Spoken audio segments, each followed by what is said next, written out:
ఇప్పుడు మీరు తెలుగు టీచర్ కదా, నేను మీరు నాకు తెలుగు చెప్తే నేర్పాలి. సుబ్రహ్మణ్యం అయ్యర్ చెప్పినట్టు అవుతుంది. ఇప్పుడు మీరు తెలుగు టీచర్, నాకు తెలుగు నేర్పాలి, నాకు రాదు. మీరు ఎంత చెప్తున్నా రాదు. అప్పుడు దాన్ని నేర్చుకోవడానికి ఒక పద్ధతి లేదా ఏదైనా ఒక విధానం అట్లేం ఉండదంటారా? విధానం సంగతి ముందు చెప్పేవాడు వినేవాడు ఇద్దరు ఉండాలి కదా. చెప్పేవాడు చెప్తేవో అయ్యవాడు చెప్పినాడు, వినేవాడు నేర్చుకునేవాడు నేర్చుకుంటే స్టూడెంట్ నేర్చుకున్నాడు.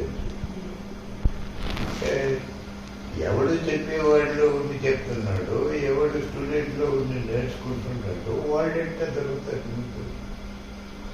వీళ్ళని బట్టి వాడిని లెక్కేస్తున్నారే కానీ